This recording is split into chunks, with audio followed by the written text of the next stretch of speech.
Apa pandangan Ustaz mengenai mimpi, terutamanya mimpi soal keluarga Rasulullah SAW? Maknanya mimpi terbagi 3. Pertama, mimpi dari setan. Bila malam datang mimpi takut dari setan, maka baca ta'awuz, menghembus ke sebelah kiri dengan sedikit air liur. Nafatha, 2 huruf ini keluar air liur. Fa yang fusu, maknanya dengan sedikit air liur. Tapi pernah saya baca buku, bacalah ta'awuz, a'udzubillah dengan meludah. Memang tak ada meludah. Nanti dengan meludah dia ludah sebelah kiri tu. Sedikit air liur. A'udzu bikalimatillahi tammati min kulli syaitani wa hammati wa min kulli ainin lammah. Bismillahilladzi la yadurru ma'asmihi syai'un fil ardi wala fis sama'. A'udzubillahi minasyaitonir rajim. Tidur balik. Kalau mimpi dari setan. Yang kedua, mimpi dari malaikat, namanya ilham. Kalau kepada nabi namanya mukjizat. Nabi Ibrahim pun mimpi. Ya bunayya, wahai anakku, anni ara fil manam, aku melihat dalam mimpiku. Tengok mimpi. Anni azbahuka, inni ara fil manam, aku melihat dalam mimpiku. Anni azbahuka, aku menyembelih lehermu. Menyembelih anak Ismail itu melalui mimpi. Mimpi dari malaikat ilham. Mimpi jumpa Nabi ilham. Man ra'ani fil manami faqad ra'ani. Siapa yang mimpi melihat aku dalam mimpinya, maka sungguh dia melihat aku. Fa inna syaitana la yatamatsalu bi, kerana setan tak boleh menyerupai aku. Ustaz Abdul Somad, ya, malam tadi saya mimpi jumpa Nabi Muhammad. Oh, macam mana bentuknya? Saya tengok misai dia putih, janggut dia putih, rambut dia putih. Itu drunken master. Sebab Nabi Muhammad janggut dan rambutnya tak lebih daripada 20 helai yang putih, yang lain hitam. Makanya berilmu, baca Syama'il Muhammadiyah, Asy-Syama'il Al-Muhammadiyah, macam mana rambut Nabi, macam mana wajah Nabi, macam mana janggut Nabi. Bukan sembarang saja. Oleh sebab itu maka ini penting berilmu, mengkaji-kaji.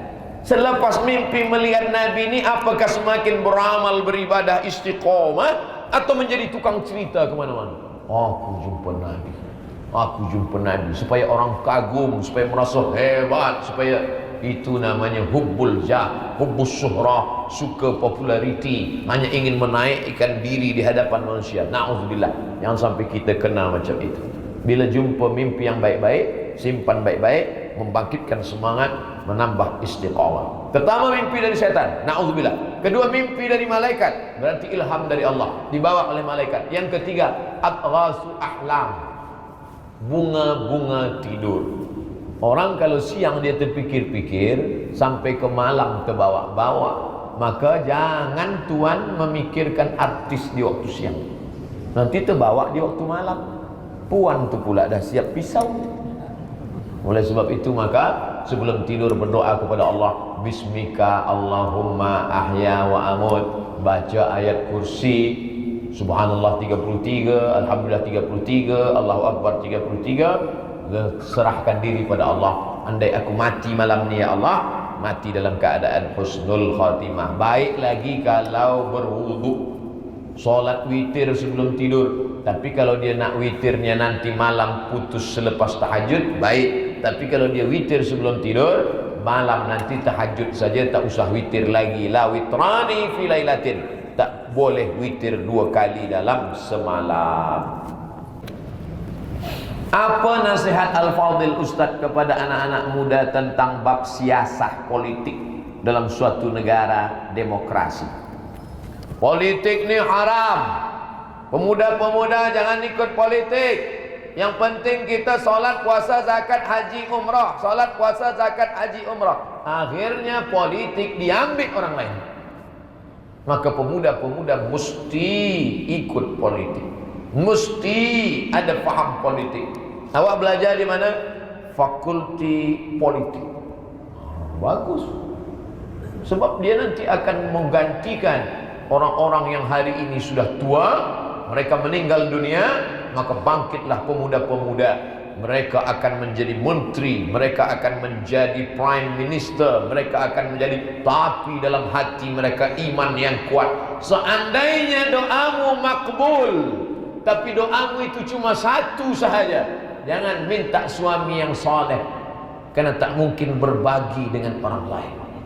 Puan yang punya suami soleh, mau tak berbagi dengan orang lain? Tengok, mereka tak mau. Saya nak bagi tahu je pada tuan-tuan bahawa tuan soleh, tapi mereka tak nak. Tapi mintalah pemimpin yang adil. Kalau sudah dapat pemimpin yang adil, satu negeri akan mendapatkan rahmat dan barakahnya. Makanya saya sekarang ini sedang berhadapan dengan bakal pemimpin-pemimpin politik masa depan yang akan menjadikan Malaysia tetap baldatun thayyibatun wa rabbun ghafur.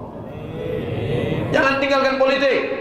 Ada satu kitab khas, kitab politik dalam Islam, namanya Al-Ahkam As-Sultaniyah. Al-Ahkam, hukum hakam, As-Sultaniyah, kesultanan, kekuatan politik. Ditulis oleh Al-Imam Al-Mawardi, meninggal tahun 450 Hijrah. Kitab ini umurnya 1000 tahun. Makanya dalam kitab fiqh salat, fiqh puasa, fiqh haji, fiqh jual beli, fiqh siyasah, fiqh politik. Islam mengatur masalah politik. Bila ada orang mengatakan tak ada politik dalam Islam, sesungguhnya dia sama dengan mengatakan gajah tak punya belalai. Kalau gajah tak punya belalai, dia bukan namanya gajah. Apa namanya? Lembu.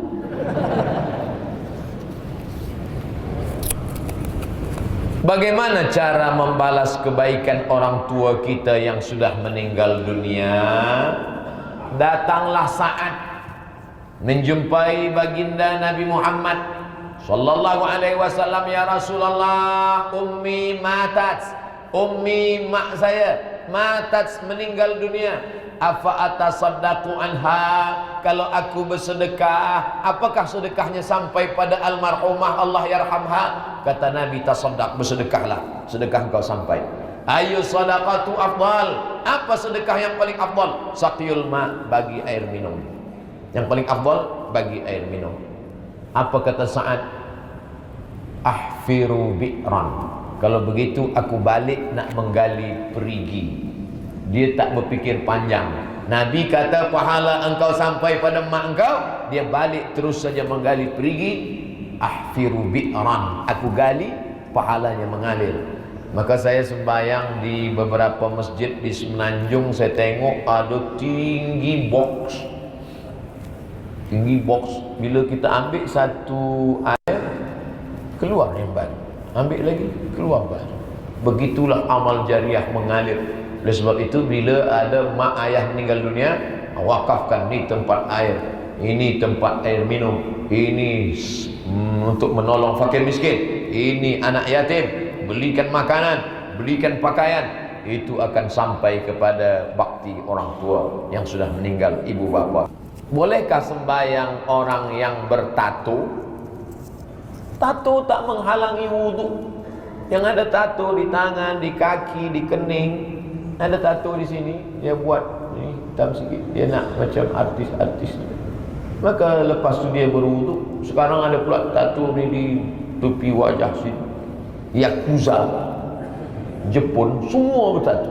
Yang tak bertato biji mata je, lain daripada itu. Maka tak apa-apa. Ustaz, imam kami bertato lah. Tak apa, dia bertato tapi banyak hafal Quran. Awak tak bertato, tak ada ayat Quran. Dia dah taubat nasuha. At-taibu minaz zambi kama la dzambala. Orang yang bertobat macam tak berdosa. Tapi bagi yang belum, yang pemuda-pemuda belia yang belum ada tato, jangan buat tato pula. Balik dari sini, cuba kau buatkan aku tato. Untuk apa? Kata ustaz, tak apa-apa tato. Maknanya yang dah buat tak apa-apa. Tapi yang belum, jangan, tak usah buat tato. Sebab dalam hadis dikatakan, la'anallahul wasiman, Allah melaknat orang yang buat tato. Wal mutasyimat, yang minta buatkan tato. Wal mutanammisat, mencabut, mencukur. Alis mata ke bulu mata? Wal mutafallijat, merubah-rubah gigi. Kalau gigi itu memang tak, gigi memang susunan dia kacau balau, itu boleh pergi ke doktor, cuba susun elok-elok balik. Sebab bila dia senyum, orang tak boleh tidur. Dia nak ubah suai balik, elok. Tapi yang dah elok dia ubah-ubah. Wal mughayyirat, orang yang merubah ciptaan Allah lil husni, hanya untuk lebih cantik, lebih cantik, lebih cantik, lebih elok. Sebenarnya dia sedang dipermainkan syaitan. Na'udzubillah.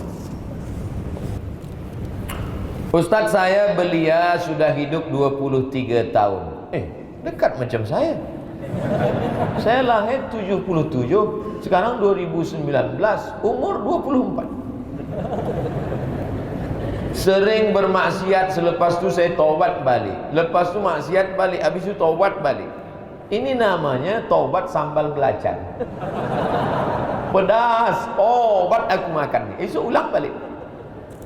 Syarat taubat ada 3. Yang pertama, an-nadamu fil qalbi, menyesal dalam hati. Yang kedua, al-iqraru bil lisani, dilafazkan dengan lidah, astaghfirullahalazim. Yang ketiga, al-itmaru alla ya'uda ilaihi abadan, tidak akan mengulang untuk selamanya. Maka taubat nasuha namanya. Ya ayyuhalladzina amanu tubu ilallah taubatan nasuha. Taubat nasuha. Bagaimana cara menjauhi larangan Allah di zaman muda, waktu muda, ramai nak enjoy saja? Nanti selepas ada komuniti muda belia Kota Kinabalu, komuniti muda belia Kota Kinabalu, kemana nak pergi? Esok semuanya hari Ahad, hari cuti, kita beramai-ramai. Ke pantai ke? Tidak. Ke gunung? Tidak. Ke mana? Ke kubur.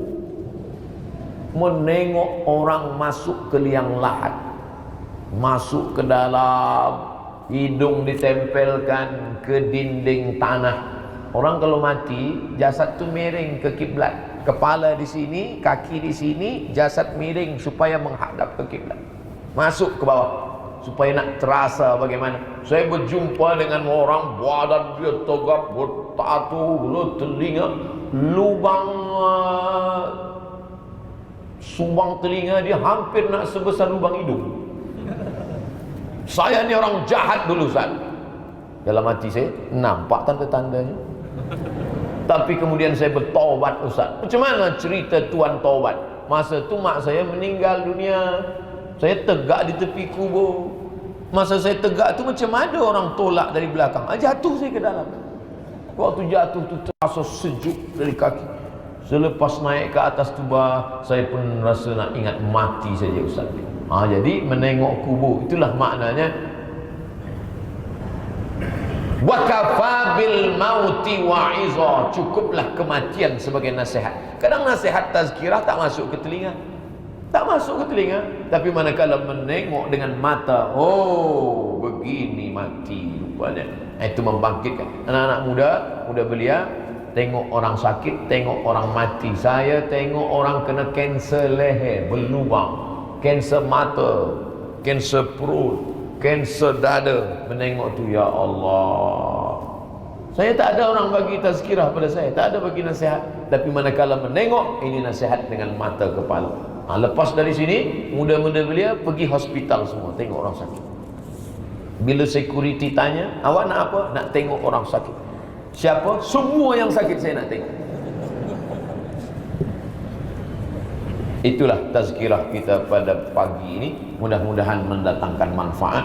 Mari kita sama berdoa kepada Allah, semoga Allah jaga belia-belia kita dari segala maksiat. Ala hadhihi niyah, al-Fatihah. Yang lebih baik kahwin sebelum habis belajar atau kahwin lepas belajar? Saya faham. Anak muda hawa nafsu bergejolak. Nabi pun dah sampaikan pesan, man istata'a minkumul ba'ah, sesiapa sahaja yang dah sanggup untuk menikah, falyatazawwaj, menikahlah. Bagi tahu pada mak, ayah, bapa, bunda, saya ni nak nikah. Bila dia bagi izin, nikahlah. Bagus. Belajar terus, nanti dapat sijil, dapat anak. BA 1 anak, Master 2 anak, PhD 3 anak, Profesor bini 2. Baik, dua-dua dapat. Tapi saya tak macam tu. Saya belajar ke Herah, tak ada nikah. Lepas maghribi balik baru nikah. Sekarang kawan-kawan saya yang dulu nikah di Kaherah, anak dia dah besar. Anak saya pula masih kecil lagi. Saya takut nanti bila saya bawa anak ni, orang tanya, dah besar cucu ustaz dia. Nauzubillah. Jadi maknanya kalau orang tua mak bapak bagi izin, baik nikah. Tapi kalau kata dia, kau jangan nikah dulu, aku ni susah, tak ada duit nak bagi belanja, banyak-banyak saja puasa sunat. Yang suruh bukan saya, Nabi. Faman lam yastati, siapa yang tak mampu, tak sanggup, fa alaihi bisawm, banyak-banyak puasa sunat. Dengan puasa sunat itu nafsu ada, tenaga tak ada. Bila kawan bagi tahu itu ada, saya tengok lawa lah, aku tak nampak lagi dah, gelap dunia dah. Rasa nak dengar azan maghrib aja. Bila puasa ni azan zuhur pun terasa bunyi macam azan maghrib juga. Oleh sebab itu maka banyak-banyak pemuda-pemuda, alimu auladakum as-sibahah, berenang, warrimayah, memanah, warukubul khail, naik kuda. Orang yang naik kuda 1 jam itu sama dengan push up 1000 kali. Olahraga, main futsal, main bola, maka berkeringat, berpeluh, letih, tidur, membakar kalori, tenaga. Ini baik. Lepas nanti dah mampu baru menikah.